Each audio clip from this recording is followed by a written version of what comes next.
السلام عليكم، اهلا يا ابطال جريد 3. عاملين ايه؟ يا رب تكونوا بخير. وحشتوني جدا جدا. جاهزين النهارده نتعلم درس جديد في الماس مع بعض. النهارده هنتعلم حاجه مهمه جدا هتفيدنا في حل مسائل كتير. تعالوا مع بعض نركز ونشوف مع بعض الشرح والامثله عشان نلاقي مع بعض الموضوع سهل جدا وممتع. يلا نبدأ مع بعض الليسون بتاع النهارده ونشوف عندنا ليسون ايه. النهارده عندنا ليسون 5 من شابتر 2. تمام. عندنا arrays. يعني ايه arrays؟ بيقول ال arrays have horizontal rows and vertical columns. تمام. فين الروز؟ هنا rows وهنا columns. يعني الروز لازم تكون horizontal والcolumns vertical. تمام. تعالوا نشوف هنا في الارray بتاعي انا عندي كام row. عندي 1 2 3. عندي 3 يبقى number of rows 3 row. تمام. طب الكولمز عندي 1 2 3 4 columns. تمام. يبقى انا كده عرفت ان لازم يكون الرو عندي horizontal والكولم عندي vertical. تمام. قلنا ان انا عندي كام رو؟ عندي 3 rows. تمام. وعندي كام heart in الرو الواحد؟ عندي 1 2 3 4. يبقى عندي 3 rows of 4 hearts. تمام. or انا عندي كام columns؟ 1 2 3 columns. عندي كام columns؟ 1 2 3 4. يبقى 4 columns. تمام. of عندي كام واحد في الكولمز؟ عندي كام heart؟ عندي 1 2 3 hearts. يبقى 4 columns of 3 hearts. تمام. تعالوا نشوف مع بعض اكتر ونفهم اكتر ايه اللي قصده من الليسون بتاعنا. تمام. تعالوا نشوف كده. هو عايز يعرف الروز بتاعتنا. عندي كام رو؟ عندي 1 2 3 4. عندي 4 روز. تمام. طيب انا عايز اعرف في كام توي في الرو الواحدة. عندي 1 2 3 4. يبقى عندي 4 rows of 4. هنفهمها اكتر واكتر كل ما نركز. تمام. هنا عندي كام رو؟ عندي 1 2. وعندي كام توي في الرو الواحد؟ 1 2 3 4 5 6 7. يعني عندي 2 رو وعندي 7 توي.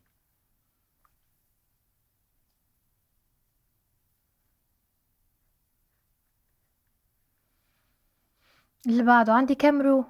طبعا انا عارفة ان الرو horizontal. تمام. يعني ما عدش كده الرو، لا اللي بنعده بكده ده الايه؟ ده الكولمز vertical. انما horizontal ايه؟ الرو. عندي كام رو؟ عندي 1 2 3 4 5 6 رو. عندي 6 رو. وعندي في الرو الواحدة 1 2 3. يبقى عندي 6 of 3. تمام. هنا عايز الرو ولا عايز الكولم؟ لا ده عايز يعرف الكولم. تمام. عندي كام كولم؟ طبعا انا متعودة ان أنا بعد كده روز 1 2 3. ده انا كده بعد ايه؟ الرو. انما لو عديت vertical يبقى انا بعد مين؟ بكاونت الكولم. تمام. عندي 1 كولم. يبقى 1 كولم of ايه؟ of 1 2 3 4 5. 5. تمام. هنا كام كولم؟ هنا 1 2 3 4 5 كولم. تمام. وعندي كام رو؟ عندي 1 2 3. عندي 3 كولم. تمام. انا عايزه اعرف عندي في الكولم الواحد كام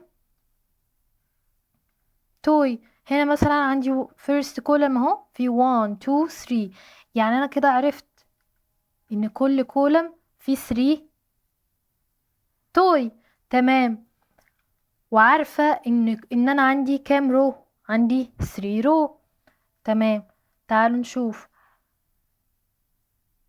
عايز كام كولم؟ عندي 1 2 3 4. عندي 4 كولم. ها عندي كام رو؟ 1 2 3 4. عندي 4 رو. تمام. بس عندي كام توي in one column؟ ها 1 2 3 4. تمام. يبقى انا لو اخدنا بالنا هتاخدوا بالكم ان كل رو بتمثل عدد التوي في كل كولم. يعني ايه يا مس؟ يعني انا عرفت ان انا عندي كام رو؟ عرفت ان انا عندي 4 رو. وبرضو عندي 4 toy in every column. تمام. يعني انا كده ممكن اعرف عدد الرو واكتبها ان دي عدد الرو بتاعتي. تمام. تعالوا نشوف كده مع بعض. complete the following. هنا بيقولي number of row. تمام. عايز يعرف النمبر of row. كنت باخدها كده ولا كده؟ لا، انا عارفة ان horizontally دي الرو. يعني انا لو خدت 1 2 3 4 دول number of rows. تمام. يبقى عندي هنا 4. عايز يعرف number of stars in each row. number of star on each row. امشيها كده، امشيها بالكولمز؟ لا، نعرف عندي هنا الرو اهي. فين الفيرست رو؟ عندي اهي. هعد بقى الايه الستارز بتاعتي. هيبقى عندي 1 2 3. يبقى 3 stars in every row. وعايز التوتال of الايتمز. طيب انا دلوقتي لو عايزه اعرف التوتال اوف الايه الايتمز اللي عندي، ماشي. ممكن حد يقول لي طريقه، يقول لي يا مس احنا ممكن نعد عندي كام ستار. نقول 1 2 3 4 5 6 7 8 9 10 11 12. يبقى انا كده عرفت ان عندي ايه التوتال بتاعي 12. طب في طريقه تانية. في طريقه تانية ايه يا مس؟ في طريقه تانية عندنا ان انا عندي مثلا كام رو؟ عندي 4. عندي 4 ايه 4 روز. عندي كام؟ عندي كام ستار في الرو الواحد؟ عندي 3 ستار. تمام. وعندي هنا كام روز؟ 4 روز. يعني انا لو قلت 3 وعارفة ان النمبر اوف روز is 4، يعني انا لو قلت 3 plus 3 plus 3 plus 3 4 times هيبقوا 12. صح؟ يعني انا عارفة ان هنا 3 وهنا 3 وهنا 3 وهنا 3. يعني عارفة ان هنا 1 2 3 4. يعني انا عملت لهم ايه؟ عملت لهم adding 4 time. صح؟ هيطلع لي برضو الايه النمبر بتاعي اللي انا عايزاه. طب تعالوا نفهمها اكتر بالكولم. هنا عايز النمبر اوف كولمز. تمام. نشوف النمبر اوف كولم عندي ايه. عندي 1. عندي 1 2 3 4 5. عندي 5 columns. يبقى number of columns is 5. تمام. وعايز number of each item in ايه in column. تمام. عايزة number in each column. تمام. انا بمشي كده صح؟ يعني عندي ادي 1 2 3. عندي 3 items in each column. صح؟ مش ده الكولم عندي اهو فيه 3 items. تمام. عايزة total numbers of items. هعدها برضو 1 1 1 1؟ لا، هعمل ايه؟ انا عارفة ان انا عندي كام items in each column؟ عندي 3. عندي 3 تمام، وعندي number الكولمز كام؟ 5.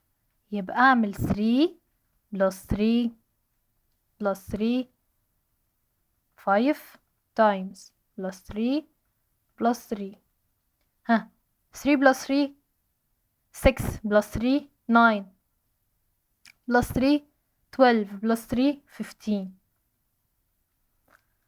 يبقى انا كده عرفت النمبر اوف ايه اوف items. تمام، نشوف اللي بعدها. ها، عايز النمبر اوف rows. تعالوا نشوفها مع بعض. ها، الرو اهي بمشيها كده تمام، يبقى عندي 1. تمام، طب number of items in each row. ها، هيبقى 1 2 3 4 5. عندي 5 تمام. عايز يعرف التوتال نمبر. عايز يعرف التوتال نمبر. انا عارفة ان هما ايه 5 items. تمام، 5 items وبعمل لهم ايه؟ بعمل لهم adding one time. هل اصلا في حاجة هتتضاف؟ يعني مثلا في حاجة هتتضاف عن الفايف؟ لا مفيش، ده هو one row. يبقى التوتال بتاعي 5 بس كده. اللي بعدها. ها، عندي كام columns؟ ناخد بالنا هو طالب rows ولا columns. تمام، عايز الكولمز المرة دي. ها، 1 2 3 4 5 6 columns. تمام، وعايز ايه تاني؟ عايز النمبر of items in each columns. تمام، انا عندي كام كولم؟ عندي 6 columns. تمام، وانا عارفة ان ال1 columns اهو. ها، نعد الايتمز كده اللي فيها 1 2 3، يبقى 3 items. تمام، يبقى 3 items in each column في الكولم الواحد. تمام، total number of each of ايه of stars. تمام، انا عارفة ان انا عندي ايه؟ عندي 3 stars in each column. وعندي كام column؟ 6.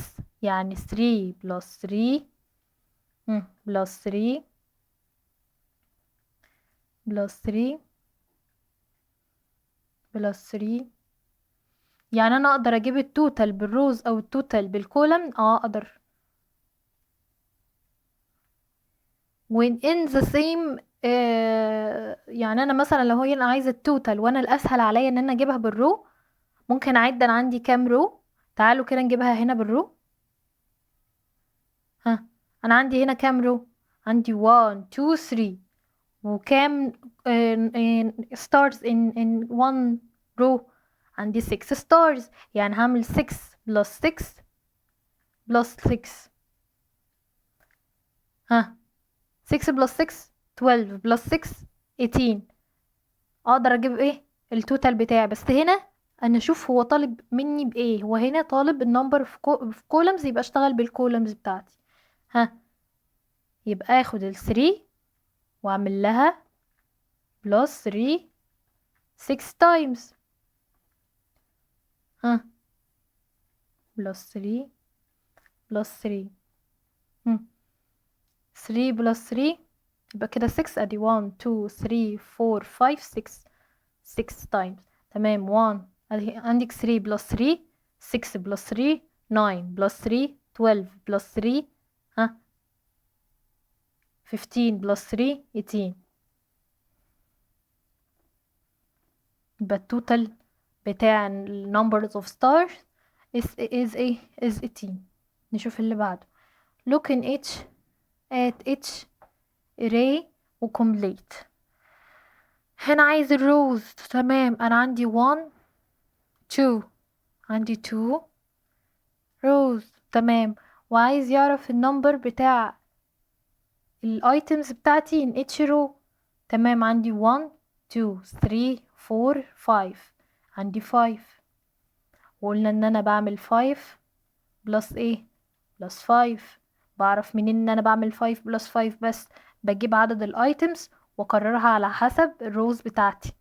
تمام، يعني 5 بلس 5. 5 بلس 5 equal 10. يبقى النمبر بتاعي equal 10. اللي بعده عايزة اعرف انا عندي كام columns. احنا كنا بنمشي كده row وبنمشي كده columns. تمام، تعالوا نشوف الكولمز بتاعتي 1 2 3 4 5 6 7. يبقى عندي 7 columns. عايزة اعرف عندي كام items in each column. ها، عندي 1. يبقى انا كده عندي ده the first ايه column. اوعوا تعدوها كده، اوعوا تقولوا لي ده 7. يبقى انا عندي 1 2 3 7 وتعدوهم وتكتب لي هنا ان انت عندك 7 in each column. لا، انا عارفة ان ده الكولم الواحد، عارفة ان ده the first column عندي. تمام، في كام item؟ 1 item. تمام، يعني بعمل 1 7 times، بعمل له adding، بعمل 1 plus 1 7 times.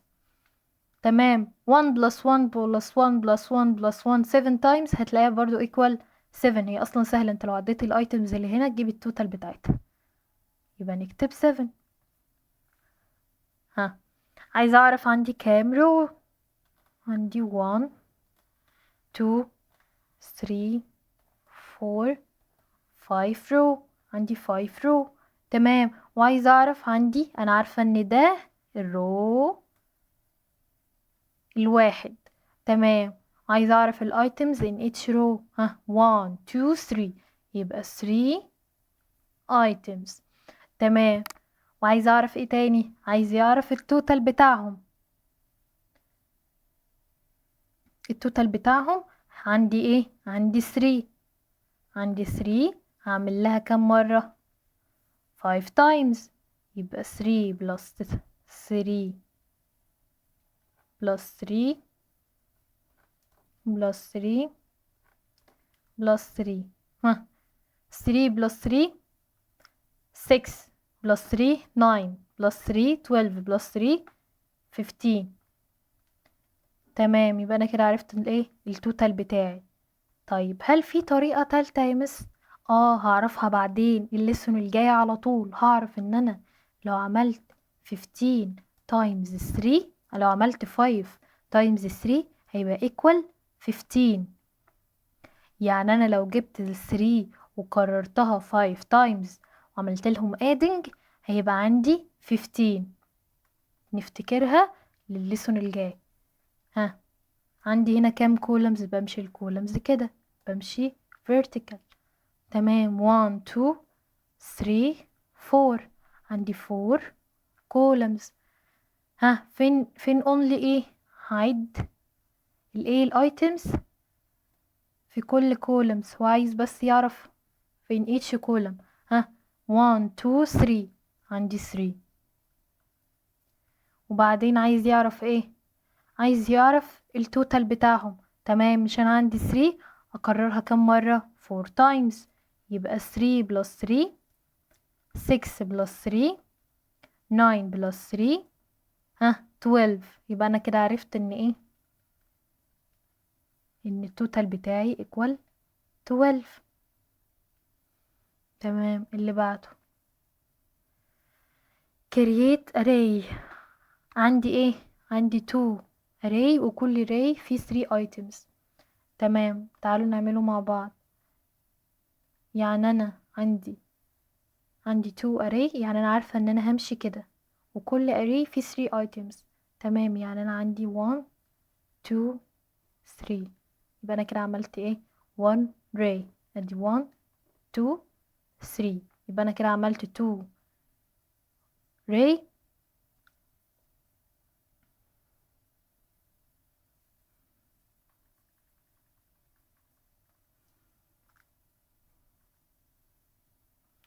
جاي هنا يقول لي عايز ايه؟ create an array. جايب لي 2 row of ايه؟ of 3 items. يعني انا عارفة ان 2 row of ايه؟ of 3 items. تمام، يعني كل row عندي فيه 3 ايه items. يعني انا لو عملت ايه؟ الفيرست row عندي 1 2 3 والسكند 1 2 3. يبقى انا كده عملت 2 rows 2 rows of ايه؟ of 3 items. كل row عندي فيه ايه؟ في 3 items. تمام، انا كده هعمل حلتها. ها، اللي بعدها عايز 4 of 2، يعني عندي 4 row وكل row في 2، يعني الاول row عندي في 2، تاني row 2، ها third وادي الفورث اهو عندي 4 1 2 3 4 اهو، وكل row في 2 items، كل row في 2 items. تمام، اللي بعده عندي 1 ray في كام؟ في 6 items، يعني 1 ray في 6 items، يعني امشي كده 1 2 3 4 5 6. عندي 1 columns of 5. 1 column يعني انا كنت بمشي كده ولا كده؟ انا عارفة ان ده الرو وده الكولم. تمام، عايزة اعمل column of 5. ها 1 2 3 4 5، ادي 1 column و 5 items او 5 row. 1 2 3 4 5. تمام، نشوف اللي بعدها. ها عايز 3 columns of 4. ها يبقى انا كده عرفت او خدنا بالنا اكتر ان اللي مكتوب هنا of 4 مثلا يقصد 4 items او 4 ايه 4 rows. تمام، وهنا برضو قال لي 2 rows، يعني مثلا قال لي ان انا عايز 2 rows، يعني انا مشيت 2 rows of 3، يعني ممكن يكون of 3 ايه columns اهو 3 columns. خدنا بالنا اكتر. تمام، بس انا بمشيها واحده واحده عشان ما نتلخبطش، وبعدين كده كده واحنا بنحل اكتر نفهم اكتر. ها عندي 3 columns. عندي 3 columns، يعني عندي 1 2 3، وكل columns فيه ايه؟ في 4 items. تمام، 3 columns وكل columns فيه 4، يعني هعمل 1 2 3 4 1 2 3 4 1 2 3 4. يبقى انا كده عرفت ان انا بمشي ايه 3 columns اهم، وكل columns في 4 ايه في 4 items، او عندي 4 row اها 1 2 3 4. تمام، نفهم اكتر. ها عايز 7 columns وكل columns فيه 2 items. 7 columns يعني 1 2. تعالوا نوسع اكتر.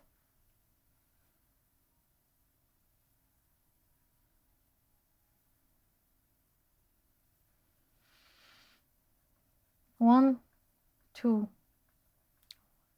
2. عندي 1 2 3 4 5 6 7. كده عندي 7 columns اهو 1 2 3 4 5 6 7، وعندي ايه 2 row 1 2، وكل column عندي فيه ايه 2 items. تمام.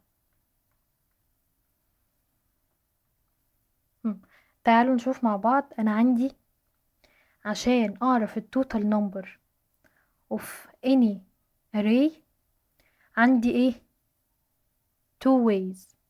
عندي حاجة اسمها ايه skip counting. عندي حاجة اسمها skip counting.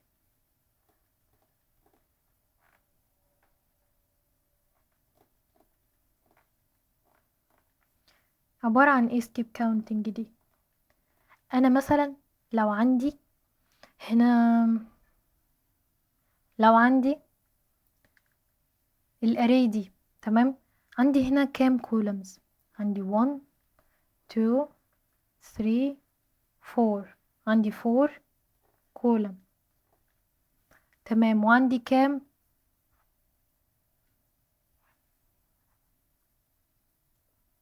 عندي كام column؟ عندي 4 column.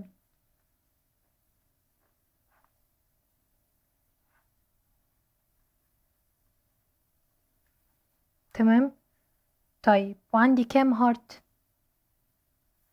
عندي 1. عندي in every column 3 hearts. عندي 1 2 3. عندي 3 hearts. تمام. عندي حاجة اسمها skip counting. يعني ايه؟ يعني انا عندي، قلنا ان انا عندي ايه؟ 3 in each column. تمام، يعني اكتب 3. وقلنا ان احنا بنعمل 3 بلس 3 بلس 3. طب انا من غير ما اعمل بلس اعرف اعملها، اعمل adding، اعمل 3 وبعدين اعمل skip counting. ها 3 بلس 3 6. اكتب 6. ها 6 بلس 3 9. ها 9 بلس 3 12. يبقى انا كده وصلت للتوتال وعملت حاجة skip counting. skip counting يعني انا بعمل adding لل3، بعملها بلس 3 وبعدين بكتب النمبر هنا، بعدين اعمل بلس 3 واكتب الايكوالز هنا، بعدين بلس 3. ها بس برضو بعملها ايه 4 times. بعمل ال 3 بعمل لها adding، بعمل لها برضو 3 times، 4 times. تمام. طيب انا مش عايزة بالكولمز يا مس، انا عايزاها بالايه؟ انا مش عايزاها بالكولمز، انا عايزاها بالرو. تعالوا نشوف مع بعض. ها عندي كام رو؟ عندي 3. عندي 3 روز صح. ها عندي 1 2 3. عندي 3. تمام. عايزة اعرف في الرول واحد فيه كام ايتم. ها اهو امسك رو واحد واشوف عندي كام ايتم. ها 1 2 3 4. عندي 4 items. تمام. عايزة اعمله اجيب التوتال بتاعه بالايه؟ بالسكيب كاونتنج. تمام اكتب 4. ها 4 بلس 4 8. 8 بلس 4 12. برضو جبت التوتال بالروز. تمام. عن طريق ايه؟ عن طريق السكيب كاونتنج. عن طريق السكيب كاونتنج جبت الفور وعملت لها بلس 4 وكتبت الايه؟ الادنج هنا، وبعدين 4 بلس، بعدين 8 بلس 4 وكتبت الادنج هنا. وعرفت ان انا عملت الفور، عملت لها ادنج 4 3 تايمز. ها وجبت التوتال برضو بتاعي اللي انا عايزة اوصل له. طيب تعالوا نشوف اللي عندنا. يعني انا كده عندي، تمام، يعني انا عندي كده طريقتين. عندي السكيب كاونتنج او ايه؟ او repeated addition. يعني ايه repeated addition؟ repeated addition بتاعي اللي احنا كنا بنعد بيه. يعني انا عايزة اعرف بالrepeated addition بتاعتي كنت اعرف اعمل ايه؟ كنت بقول 4 plus 4 plus 4. دي repeated addition بتاعنا وكنا بنطلع بيها برضو التوتال. تمام. يعني انا لو جيت هنا مع الكولمز وعملت repeated addition بدل السكيب كاونتنج، ها كنت بعمل ايه؟ كنت بعمل 3 بلس 3. كنت بعمل adding لل 3 4 times. ها 3 بلس 3 بلس 3 وبرضو كان التوتال بتاعي هيبقى 12. يعني انا كده عندي two ways عشان اعرف ال total number of object in any ايه array. تمام. عندي يا اما ال skip counting يا اما repeated addition. هيجي يقولك اعملي لي بال skip counting تستخدمي الطريقة دي. ها هيجي يقولك اعملي لي repeated addition ايه؟ تعملي لهم adding. تمام. تعالوا نشوف مع بعض. find the total items of each array using ايه؟ جاي يقولي using skip counting strategy. تمام. تعالوا نعرف. ها عندي هنا كام؟ نستخدمها بالكولمز ولا بالرو؟ ها انا مثلا انا هستخدمها بالكولمز. عندي كام كولمز؟ عندي 1 2 3. عندي 3 كولمز. تمام. يبقى انا عندي 3 كولمز. ها كام item in each columns؟ عندي 1 2 3 4. 4. يعني انا هستخدم السكيب كاونتنج، فحط 4.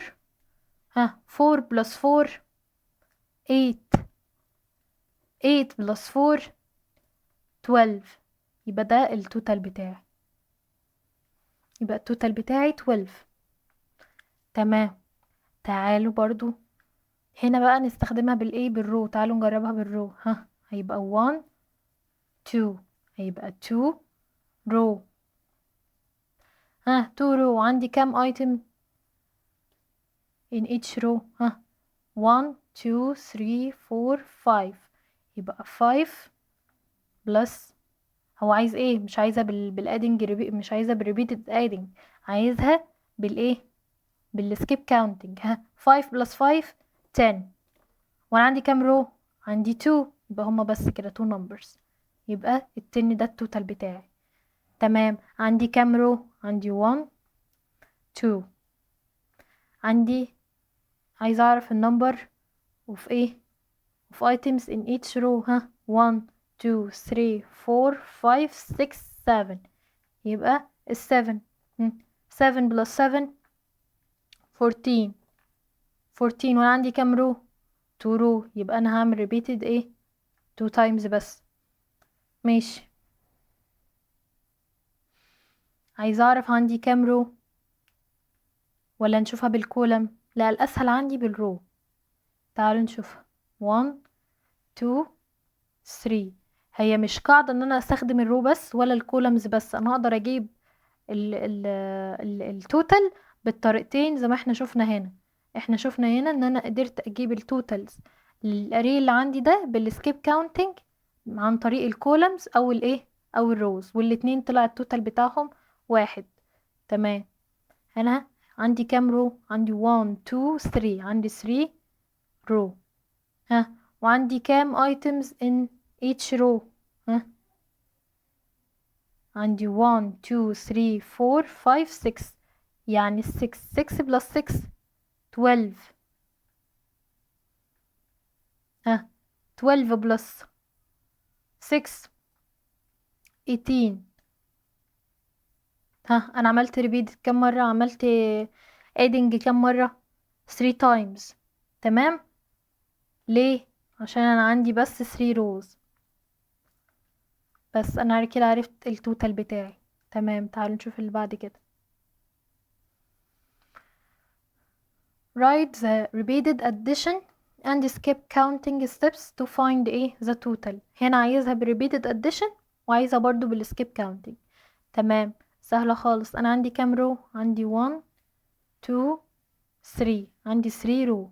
تمام. اكتبها على جنب كده عشان ما اتلخبطش. اكتب 3 كده على جنب، ان انا ايه، ان انا افكر نفسي ان انا عندي 3 رو. تمام. عندي كام items in each row؟ 1 2 3 4. عندي 4 items. عندي 4. تمام. وعندي كام رو؟ عندي 3. يعني اعمل 4 بلس 4 بلس 4 3 times. 4 بلس 4 8. 8 بلس 4 12. يعني اعمل equals ايه، equals 12. يبقى انا كده جبت التوتال. طب انا عايزه اجيب التوتال بالسكيب كاونتنج. قلنا ان انا عندي ان اتش رو عندي كام items؟ عندي 4. تمام. 4 بلس 4 8. 8 بلس 4 12. عملت لها repeated برضو كام؟ 3 times. تمام.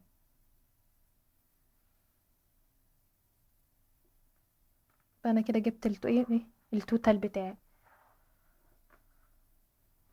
اللي بعده عندي كام رو؟ 1 2. عندي 2 rows. نكتب على جنب ان انا عندي هنا 2 row. عندي كام items في ال each row؟ 1 2 3 4 5. 5 items. تمام. يعني هعمل 5 بلس ايه، بلس 5. اعمل كمان مرة؟ لا، ده هو قالك ان هما 2 row بس. تمام. يبقى equals 10. طيب بالسكيب كاونتنج هكتب ال5 بتاعتي اللي انا عارفاه ان هو in each row عندي 5. 5 5 5 بلس 5 10. هل في رو كمان عشان اعمل لهم adding؟ لا، يبقى ده التوتال بتاعي. اللي بعد كده عندك كام رو؟ عندي 1 رو. في كام ايتمز؟ 1 2 3.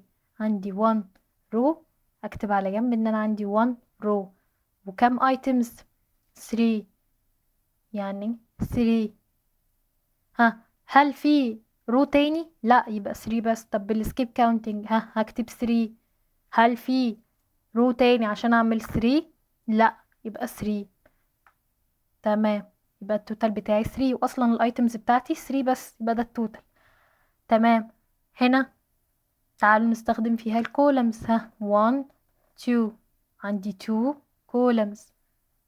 ها، عندي 2 columns. every columns فيه كام items؟ 3 items. تمام، يبقى اكتب 3. ها، يبقى 3 plus 3 دي repeated addition، بعمله adding 2 times. تمام. 1 2 يبقى 6. ها، طب السكيب كاونتنج بكتب 3 برضو. ها، 3 plus 3 6. ها، هل اعمل ادنج 3 كمان مرة؟ لا، هو قالك ان هما 2 بس، يبقى ده التوتال بتاعي. تمام. وبكده نكون خلصنا الليسون بتاعنا. يا رب يكون شرحته بطريقة بسيطة ووصلت لكم. لو استفدتوا يا ريت تعملوا شير مع اصحابكم عشان كلكم نستفاد. ولو سمحتوا نعمل لايك. اي حد يشوف الفيديو ويستفاد يعمل لايك، عشان بس كل زمايلكم يستفادوا والفيديو يوصل لزمايل كتير ليكم. واتمنى ان انا اشوفكم في السيشن الجايه، عشان السيشن الجايه برضو مهمه لازم تشوفوها. واشوفكم على خير، وسلام.